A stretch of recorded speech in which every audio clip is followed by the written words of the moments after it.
ตามขายได้ทุกคนเด้อออเดอร์นี้ตามได้ส่วนได้ทุกคนเนาะโอ้ซื้อหลายแท้มาออเดอร์นี้มาลุ้นไม่ต้องการเนาะจังหวะนี้ตามขายลงมาแล้วอ๋อมั่นใจทุกคนเนาะออเดอร์นี้จังใดกระแดงเราต้องนอนรับฝันดีแล้วมื้อนี้เอาจังใดลูกพ่อแดงเลยก็คืออยากให้ทุกคนนี้บริหารเงินของตนเองว่าจะเดือนนี้เฮาได้จัก10ล้านเนาะ20ล้านเฮาแบ่งมาเทรดนี่น่ะเนาะแบ่งมาลงทุนนี่นะเป็นไปได้ให้บ่เกิน 5% หรือว่า 10% เนาะของเงินเฮาหรือว่า20%เนาะสูงสุดกันว่ายังบ่มีภาระอิหยังหลายเนาะคือแน่นอนทุกคนเนาะมันก็ได้ไวเวลาเสียมันก็เสียไวเนาะสำหรับการเทรด binary option time frame ระยะสั้น30วิแบบนี้เนาะเฮาก็ต้องเบิ่งดีๆเนาะบ่ว่าจะเป็นการเทรดการลงทุนตัวอื่นเนาะตัวใดที่บ่มีความเสี่ยงแดเฮาก็ศึกษาเบิ่งตื่มเนาะการเทรดสปอตบ่การซื้อบิตคอยน์ซื้อทองคำอิหยังบ่เนาะก็ว่าบ่ได้ทุกคนเนาะมันบ่มีอิหยังที่แน่นอนเนาะขนาดบิตคอยน์ตัวนี้ก็ยังลงมาหลายเติบเนาะก็ว่าเรื่องการลงทุนเราต้องเบิ่งเป็นระยะยาวเนาะโอเคทุกคนเนาะสบายดีเด้อสบายดีที่งานที่เข้ามาเนาะมาเทคลายอย่างนะวิเคราะห์ตัดกับบิตคอยน์เด้อทุกคนเด้อเนาะมาเดี๋ยวเฮามาเริ่มเลยพอดีสัก 3:00 นเนาะค่อยกะแจมมีตติงแค่ลงไปก่อนเนาะ 4-5 นาทีก็เดี๋ยวมาเบิ่งนำกันเนาะมื้อนี้หรือว่ารอบนี้ค่อยเอาต้นทุนมา400เหรียญเนาะอันนี้คือเป้าหมายของข้อยเนาะเป้าหมายในการที่ว่าถ้าเสียได้ในรอบนี้นี่ค่อยเสียได้400เหรียญนี่ขอยอมรับความเสี่ยงเลยเงินจำนวนนี้สบายดีอาจารย์สบายดีมีจังว่าเด้อยังเนาะยังบ่ทันได้ออกจากออเดอร์เลยทุกคนเนาะทีมงานเฮาเข้ามาร่วมกับ20ปลายคนเนาะโอ้ก็ถือว่ารอบดึกนี่ทุกคนก็นอนดึกพอสมควรเนาะนอนดึกพอสมควรแต่สำหรับข้อยแม่นกราฟตอนดึกเนาะ11:00 น 12:00 นล่ะรู้สึกว่าเทรดได้เนาะมีกำไรลงดึกเนาะจากตอนเที่ยงนี้ก็ขายทางแม่นเนาะช่วงดึกๆ1:00 น 2:00 นนี่เนาะลง12:00 นนี่กราฟงามเนาะกราฟงามช่วงดึกๆคนบ่เทรดแล้วกราฟนิ่งบ่ค่อยสวิงปานใดเดี๋ยวมาเบิ่งนำกันทุกคนเนาะมาเดี๋ยวมาเริ่มเลยรอบนี้ก็เอาต้นทุนมา400เหรียญเนาะแต่ว่าในการตั้งเป้าหมายเด้อค่อยจะตั้งเป้าหมายสูงหน่อยนึงมาเบิ่งว่าจะเป็นไปได้บ่แต่แน่นอนเนาะทุกคนเนาะความเสี่ยงมันยิ่งสูงเนาะถ้าเฮาตั้งเป้าหมายเอาประมาณ400เนี่ยจะเก็บเท่าไหร่สำหรับรอบนี้เด้อค่อยจะเก็บให้ได้ฮอด100เหรียญทุกคนว่าค่อยเฮ็ดได้บ่100เหรียญเดี๋ยวมาเบิ่งนำกันแต่ว่ามื้อนี้เนาะค่อยมีกำไรมาแล้ว400เนาะค่อยเอากำไรเท่านั้นเด้อทุกคนเด้อเนาะค่อยเอากำไรเท่านั้นเด้อที่จะมาเทรดในรอบนี้เนาะทุกคนมาเบิ่งนำกันเนาะถ้าว่าเสียก็มันเป็นเพียงกำไรเนาะค่อยยอมเสียได้เนาะเห็นบ่เนาะมาเดี๋ยวมาเบิ่งนำกันว่าเรื่องกำไรเนาะเฮาเอากำไรไปเทรดต่อต้นทุนเฮายังรักษาไว้อยู่นี่จะเป็นการดีเด้อทุกคนเด้อเนาะมาค่อยจะปล่อยออเดอร์ละ30เหรียญเลยมาจะคูณเงินให้ได้4หมายเด้อทุกคนเด้อคูณเงินให้ได้4ออเดอร์ถ้าค่อยพลาด4ออเดอร์ติดจะแสดงว่าแจ็บเลยต้นทุนของค่อยเนาะเพราะว่าค่อยไปไม้ใหญ่ไม้ทำอิฐเด้เนาะถ้าว่าบ่พลาด4ไม้นี่ค่อยจะได้กำไรหลายเนาะอันนี้เฮาก็ต้องได้วัดเนาะกับความสามารถเฮามาเดี๋ยวมาเบิ่งนำกันเนาะสังเกตเบิ่งก่อนช่วงนี้ก็เป็นช่วงไซด์เวย์แน่ออเดอร์นี้มีโอกาสขึ้นไปเขียวโตเนาะมาทุกคนเนาะออเดอร์แรกเด้อค่อยจะขอตามซื้อเด้อออเดอร์นี้มาตามได้ส่วนได้เด้อทุกคนเด้อเนาะค่อยได้ย้ำเป็นประจำเนาะสำหรับการเปิดมีตติ้งเทรดของค่อยเนาะให้ทุกคนเข้ามาร่วมเนาะเบิ่งเป็นกรณีศึกษา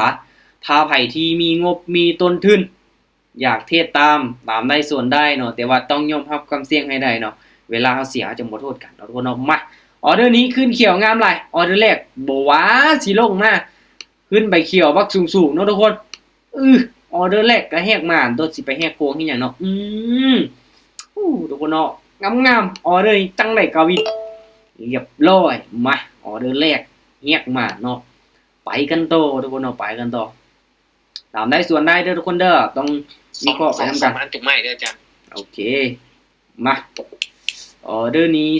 บริหารต้นทุนดีๆเนาะเฮาสิให้มันคูณได้จังไม้เนาะถ้าอยากให้มันคูณหลายไม้ก็ต้องไปไม้ละ1เหรียญนะพี่เนาะมาออเดอร์นี้ทุกคนเนาะขอตามซื้ออีกบันนึงเบิ่งจากอินดิเคเตอร์ตัวนี้เนาะมันยังแบบ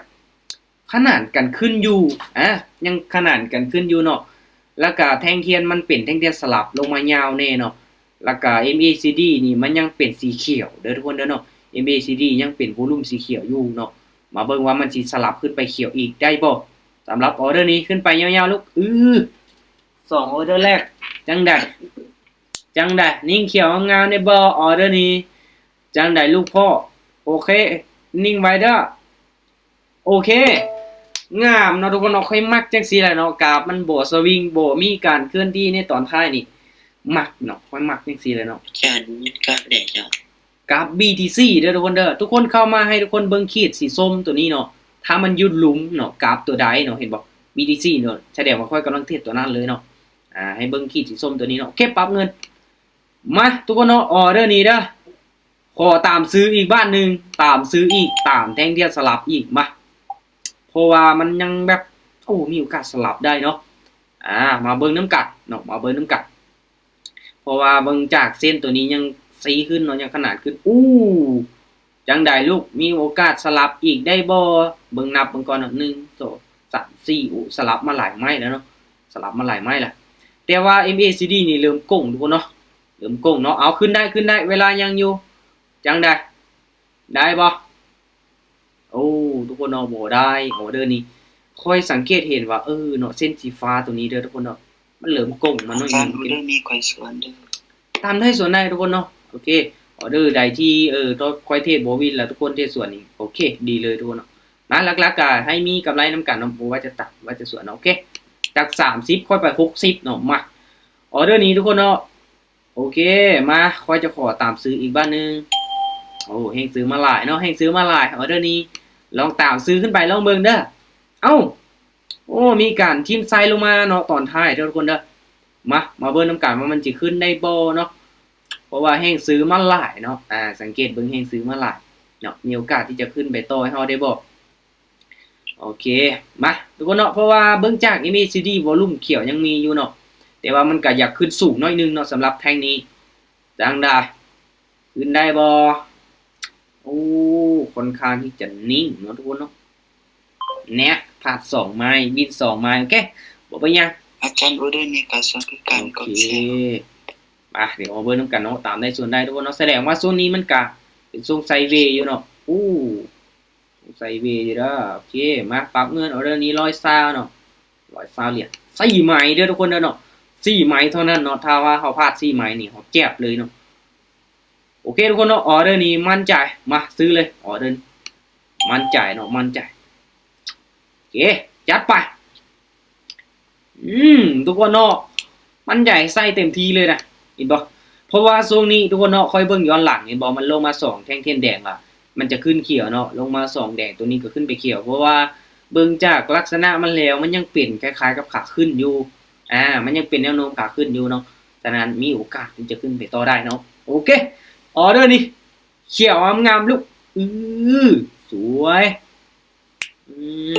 โอเคทุกคนเนาะมาไปกันต่อไปออเดอร์ไป5ออเดอร์เนาะพาร์ท2วิน3แสดงว่าตัดสนะ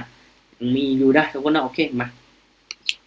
กันต่อเวลายังหลายเนาะเฮาคอยเทรดก็คอยปั้นไปออเดอร์ได้มั่นใจก็ออเดอร์นี้เบิ่งก่อนเด้อทุกคนเด้อส่งท้ายเนาะจงใส่ไว้ยาวหน่อยนึงโอเคทุกคนออเดอร์นี้ซื้อบ้านนึงมาค่อนข้างที่จะเสี่ยงอยู่แล้วทุกคนเด้อแต่ว่าตัดสินใจซื้อขึ้นไปโอเคมาเดี๋ยวมาลุ้นมันนำกันสาเหตุที่ว่าซื้อเนาะกาเบิ่งจากอินดิเคเตอร์2เส้นตัวนี้เนาะมันยังสีขึ้นมันยังขนาดขึ้นถ้าแห้งซื้อมาหลายออเดอร์นี้มีโอกาสสลับเนาะมีโอกาสสลับขึ้นไปได้นะถ้าว่ามันยังเป็นแนวโน้มขาขึ้นได้เนาะก็ต่อเมื่อแห้งขายมาหลายแท้ๆแล้วมันสิลงมา2แท่งเทียนแดงคือตัวนี้เนาะมาจังไดนิ่งเขียวไว้ได้บ่เขียวไว้ก่อนลูกเขียวเอ้ยเรียบร้อยออเดอร์นี้เบิ่งจากการเคลื่อนที่ลงมาทรงท้ายทุกคนเนาะเบิ่งจากการเคลื่อนที่ของแดงเดียนบ่ได้ติมันลงมาแล้วก็ขึ้นไปทุกคนเนาะโอเคเอาบริหารต้นทุนดีๆทุกคนเนาะออเดอร์นี้จังไดเบิ่งตอนท้ายเด้อตอนท้ายนะโอเคทุกคนออเดอร์นี้ค่อยซื้อเด้อออเดอร์นี้ค่อยตามซื้ออีกมาถึงว่ามันสิขึ้นมาต่ำเด้อทุกคนเด้อเนาะมาลุ้นมันนำกันเนาะตอนนี้นี่ค่อยเห็นแล้วมันว่ามันต่ำส่วนนี้เนาะเห็นบ่ จุดเก่ามันเนาะ ส่วนได้จานมันอีกส่วนหนึง โอ้ตามได้ส่วนได้ทุกคนตามได้ส่วนได้ ออเดอร์นี่บ่ทันก็แล้วออเดอร์ที่อาจารย์ภาพอาหาร แม่นล่ะโอ้ออเดอร์นี้แสดงว่าบ่ทะลุเด้อทุกคนเด้อทุกคนเห็นบ่เนาะแทงเทียมมันเพ่งกันเลยเนาะได้เอาเลย จานเราปังเงินไว้แล้วได้จาน ป้าโอ้โหคิดว่าจีได้คูณเงินไหมที่3ปัตโตเอาเรื่องเดี๋ยวทุกคนห่วยรอบดึกนี่คิดว่าบ่สวิงเนาะถ้าว่า จาน สวิงวินนี่ก็งามอยู่ได้เนาะมาไปกันต่อทุกคนเนาะทางงานนี่เดือนเงินปกติมาทุกคนเนาะออเดอร์นี้ตามซื้ออีกเด้อมาช่วงนี้นี่ต้องระมัดระวังเด้อทุกคนเด้อเนาะระมัดระวังเด้อเนาะระมัดระวังเบิ่ คั ง น ก่ อ อ อน เดอร์นี้บินก็ตามพอแล้วจาน โอเคย้อนหลาย ก็ดีแท่งดีจานเมื่อกี้นี่ จังไดก็วินออเดอร์นี้เขียวงามๆลูกเฮ้ยโบวาสิลงมาเอาทุกคนมีไผส่วนบ่ออเดอร์นี้โอ้โหลงมาเสยจังได ส่วนได้จานส่วนได้ออเดอร์นี้ โอ้ไข่เน่ นิดนึง โอ้โหลงมาได้ซื้อ วิ่งไปงามๆเลยก็ขาย โอ้ดีแล้วทุกคนเนาะในส่วนได้เนาะโอเคมาป้าตัวลงมาได้ซื้อเนาะขึ้นแห้งกับลงแห้งเนาะลงแห้งกับขึ้นแห้งได้คือกันเนาะเบิ่งจาก ABCD เนาะยังสลับยังขนานขึ้นไปอยู่โอเคออเดอร์นี้โอเคทุกคนออเดอร์นี้ตามซื้ออีกมั้ยซื้อเลยตรงนี้นี่ตามซื้ออย่างเดียวเพราะว่ามันสิลงแต่ว่ามันก็ยังกลับขึ้นมาเป็นแดงๆเขียวแบบเต็มจังซี่นี่แสดงว่าแห้งซื้อยังหลายอยู่ได้เนาะยังซื้อยังหลายอยู่เนาะมีโอกาสขึ้นไปโตได้คอยก็เลยปักลูกศรไว้ละบัดมีโอกาสที่จะขึ้นแล้วนะโอกาสที่จะขึ้นแล้วนะไปยาวๆลูกอยาลูกอุ้ยบ่ว่าสิกลับลงมาสลับเสิจังได๋ ออเดอร์นี้วิ่งก็ตามเป้านะคือบ่วิ่งให้นี่ วินจังได๋ก็วินออเดอร์นี้นี่เห็นบ่หลายมัน โอ้ตามเป้าละจานอยู่ โอ้ ก็ได้ โอเคไปต่อเป้าหลอกพักเดินคนเดินเอาอุ้ยก็จังว่าแหละเด้อเนาะงามเลย มาจานขอออเดอร์มันใจหน่อย ออเดอร์มั่นใจวะค่อยมั่นใจทุกๆออเดอร์เนาะวินบ่วินนี่บ่ฮู้เลยมั่นใจทุกไม้เก็บมา จาน ออเดอร์นี้ตามซื้อโอเค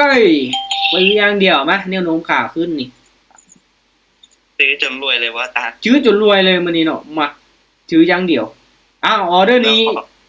ห้วยมันคือ แล้วขอพาเบิร์นซื้อผ่าก่อนจ้ะ โอเคมันเริ่มแล้ว วินพลาดนี่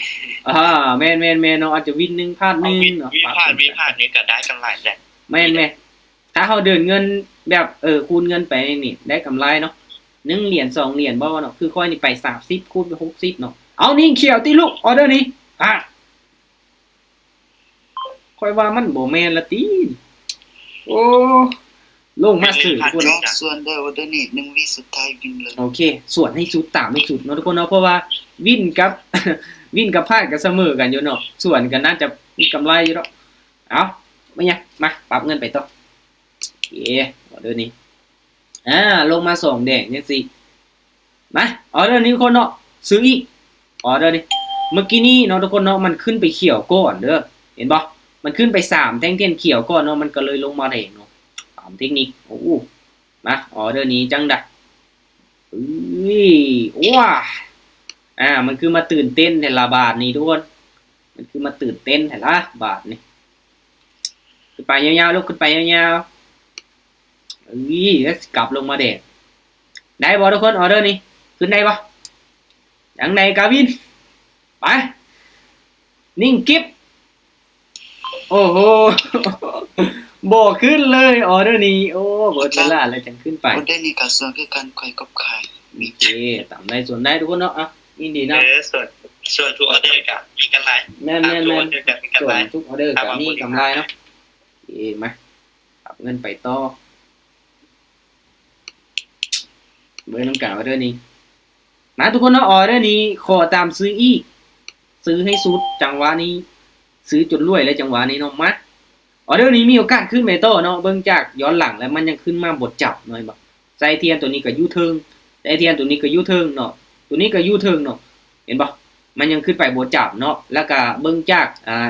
MACD เห็นบ่ทุกคนมันงอขึ้นเนาะMACD มันงอขึ้นอ้าวบ่ได้ติจังสิโอ้ทุกคนเนาะแสดงว่าแฮงขายมาแหละ ปาจริงตาม โอ้ผัดสามไหมทุกคนผัดสามไหมนะ ตามแต่ว่าภาคไป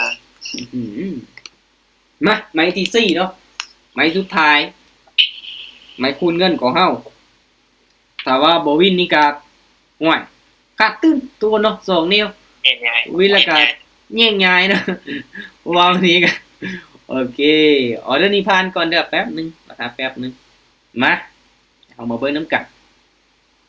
ออเดอร์นี้มีโอกาสขึ้นเขียวแล้วนะเพราะว่าตามซื้อมา3ไม้แล้วมันบ่ขึ้นเนาะไม้นี้นี่คิดว่าเขียวแล้วจังได๋ก็เขียวแล้วนะไม้นี้แต่ว่าบ่ออกเด้อมาออเดอร์นี้240โอเคมาลุ้นมานํกันเด้อว่ามันสิปิดเขียวให้เฮาได้บ่ออเดอร์นี้หรือว่าสิลงมาแดงโอ้ทุกคนเนาะคันว่าเฮาตามซื้อนี่จนได้ลงมาแดงเนาะจะได้ไว้แห้งขายเลื่อนมาเลยเห็นบ่โอ้เห็นบ่ลายมันทุกคนเนาะMACD เริ่มตัดแล้วทุกคนเนาะโอเคมันเริ่มตัดลงมาแล้วเนาะนะเดี๋ยวเฮารอท่าเอาไม้มั่นใจก่อนเนาะเพราะว่าซิวๆอยู่เด้กำไรยังหลายมื้อนี้เนาะถ้าบ่มีกำไรนี่ห้วยบ่ซิวเลยมื้อนี้เนาะโอเคเป็นยัง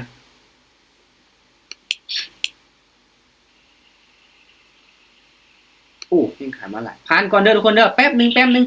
ออเดอร์นี้ยังบ่คอนเฟิร์มเถอะเพราะว่ามันลงมาตอนท้ายเนาะถ้ามันลงมาแบบตอนก่อนๆนี่ยาวๆแล้วโอ้เกี่ยมซื้อได้เลยเนาะแต่ว่ามันจงไซจังซี่นี่มีโอกาสลงต่อเด้อเบิ่งจากวอลุ่มตัวนี้ แต่ว่ามันเป็น2แท่งเทียนแดงเนาะนะ อาจารย์แต่ละมันสวินเพราะว่าโน้ตโครงสร้างมันเป็น เนี่ย เพ น่ะ ราะว่าใกล้จะเข้าใกล้บนศูนย์ละ โอ้จังพอแล้ว แล้วถอยเวลาเด็กจะหน่อยเที่ยงคืนกับบนศูนย์ โอเคนะทักตัวเขียวเนาะมาโอเคทุกคนเนาะออเดอร์นี้มาเดี๋ยวเฮามาเบิ่งนำกันว่ามันจะเป็นลักษณะแบบใดเนาะมันจะเป็นลักษณะแบบใดก็เดินคุณเงินตามสเต็ปออเดอร์นี้ต้องไป120 140โอเค240นะออเดอร์นี้เด้อทุกคนเด้อถ้าว่ามันเป็นแท่งเทียนลักษณะที่อยู่ใกล้ๆจังซี่เนาะโอเคตามขายได้อทุกคนเด้อออเดอร์นี้ตามในส่วนได้ทุกคนเนาะโอ้ ซื้อหลายแท้มาออเดอร์นี้มาลุ้นมานํกันเนาะจังหวะนี้ตามขายลงมาแล้วเพราะว่าช่วงนี้มันกำลังเป็นแท่งเด่นคูในเนาะ2แท่งเทียนแดงเนาะแล้วก็2แท่งเด่นเกี่ยวออเดอร์นี้เห็นว่าเส้นตัวนั้นเริ่มก้งแล้วทุกคนเนาะเริ่มตัดลงมาแล้วมาจังใดก็ต้องปิดแดงงามๆให้เฮาได้ออเดอร์นี้มั่นใจทุกคนเนาะออเดอร์นี้จังใดก็แดงเอาต้องนอนรับฝันดีแล้วมื้อนี้เอาจังใดลูกพ่อแดงการหายใจทุกคน มาตัว จา มัน กราฟอย่างนี้ มันนิ่งโพดเดี๋ยวนะก็ได้บิ๊กคอยได้ทุกคนนะสุดจัดมันนี่กำไร153เหรียญเด้อหอมนี้เด้อทุกคนเด้อเนาะว้ายคันว่าบ่วินนี่นอนบ่หลับได้มื้อนี้แหละเบิ่งใส่เทียนบักยาวๆเนาะกำไรเท่าใดมื้อนี้570เสีย3ออเดอร์นี่บ่ได้รู้นะอาจารย์เพราะว่าออกก่อน แม่นป่ะ ตามเป้าก่อน ดีแล้วเพราะว่าช่วงแรกๆเฮาก็วินมาหลายไม้อยู่ อันนั้นแหละตามเป้าอาจารย์พอดีวินโตมา60เหรียญตัว โอเคบ่ก็โอเคอยู่เนาะเห็นบ่ ก่อน โอเคทุกคนเนาะรอบนี้ค่อยขาพักแล้วเนาะเพราะว่ามันกราฟมันเริ่มมีไซส์ยาวแล้วนะเริ่มสวิงได้แล้วเนาะ อาจารย์ได้หลายคนที่จะได้มื้อละ18ล้านพุ่นนะ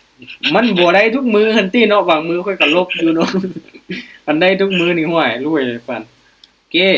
ก็นี้แหละทุกคนเนาะเฮาก็งบน้อยงบหลายเนาะแน่นอนเฮายอมรับความเสี่ยงได้เท่าใดเฮาเอามาเท่านั้นเนาะคือค่อยนี่คันว่าลบนี่ห้วยมันบ่ได้ลบ3-400เด้มันลบเป็นพันพุ่นเนาะในมือหนึงมันลบเป็นพันพุ่นบ่ลบพอลบหลายเนาะบ่ได้พอได้หลายสิแหละเนาะ มื้อนี้น้องก็พอมีตลาดอยู่จอมตลาดเบิ่นมื้อพอแต่ว่าบ่ได้ออกทัวร์เลย โอเค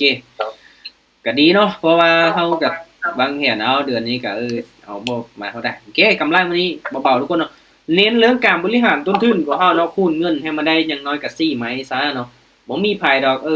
สิall in ทุกไม้แล้วสิวินบ่แม่นนะทุกคนเด้อ แต่ว่ามันเทื่อมันก็ถ้า5ผู้หมายก็มีแท้ ผ่าน5-6ไม้บ่ซะถ้างั้นนี่ต้องไปไม้1เหรียญเนาะ1เหรียญ2เหรียญเนาะ1เหรียญ2เหรียญแล้วก็4เหรียญ8เหรียญ16เหรียญเนาะเพราะว่าต้นทุนจัก500นี่คูณได้ประมาณ7-8ไม้เนาะถ้าว่าคูณได้7-8ไม้ละเทพบ่วินนี่ห้อยบ่ได้เนาะพร้อมนี้ทุกคนเนาะกำไรมาตามเป้าเนาะก็ถือว่าหลายเติบเนาะต้นทุนเฮา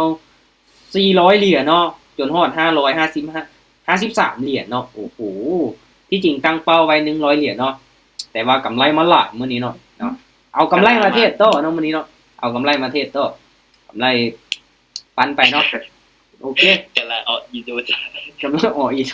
แต่ว่าไม้สุดท้ายบ่วินนี่ห้วยนอนบ่หลับเลยมื้อนี้เนาะดีแต่ว่านิ่งแดงให้เนาะโอเคเนาะเอาทุกคนเนาะเอาไว้เป็นมื้อหน้าเนาะเดี๋ยวค่อยจะแจ้งลงไปว่าสิเปิดมีตติ้งเทศโมงใดอาจจะตอนเช้าแน่ตอนสวยแน่หรือว่าตอนดึกๆแน่เนาะเพราะว่า อา ช่วง จารย์ นี้ มื นี่ อปืนต่อเช้ากับหลักพาเทศบ่จ้ะ ถ้าบึ้งเนาะตอนเช้านี่น่าจะบ่ทันเนาะมื้ออื่นตอนเช้าเนาะเพราะว่าอาจจะเป็นมื้อฮื้อเด้อทุกคนเด้อเนาะคันว่าบ่มีหยังผิดพลาดเนาะโอเคเอาเดี๋ยวจะแจ้งลงไปเนาะทุกคนเนาะ ถ้าว่าตอนเช้าแล้วขี้ค้านตื่นแล้วจ้ะ ตอนเช้านี่ค่อยก็ประมาณ7:00 นซะเนาะคันว่าเกินกว่าหั้นก็บ่ไหวคือกันเนาะค่อยก็ตื่นเช้าบ่ไหวคือกันดึกๆก็สิแหละเนาะบ่ฮอด 12:00 นดอกเอาประมาณ23:00 นโอเคก็ปะปนกันไปเนาะในแต่ละมื้อบาง ตื่น เทื่อ แต่4 โมงมันดีจ้ะ สงกรานต์เนาะหาเงินที่สงกรานต์ก่อนก็มีเนาะอาจจะเดือนนี้ก็ บ่แม่นหาเงินดีสงกรานต์เอาเงินดีสงกรานต์มาเฮ็ด จังว่าหั่นแหละเอาไปเอามาแล้วบ่มีเงินลิ้นสงกรานต์นี่ยุ่งเลยได้ว่าเทียติดลบเบิดบ่เอาไอ้นั่นจังเนาะโอเคทุกคนเนาะพอเก็บเอาพอได้เงินจ่ายค่าเบียร์ลิ้นสงกรานต์นี่เนาะโอเคขอบใจทุกคนที่เขาร่วมเด้อทุกคนเด้อเนาะ อาจารย์สงกรานต์นี้สิไปลินอยู่ไสอาจารย์ ยังบ่ฮู้คือกันเนาะยังบ่มีแผนไปไสเลยเนาะโอเคบ๊ายบายทุกคนเนาะทุกๆการลงทุนมีความเสี่ยงให้ทุกคนศึกษาให้มันดีๆเด้อตั้งใจศึกษาเนาะโอเคบ๊ายบายเจอกันใหม่คราวต่อไป จ่าย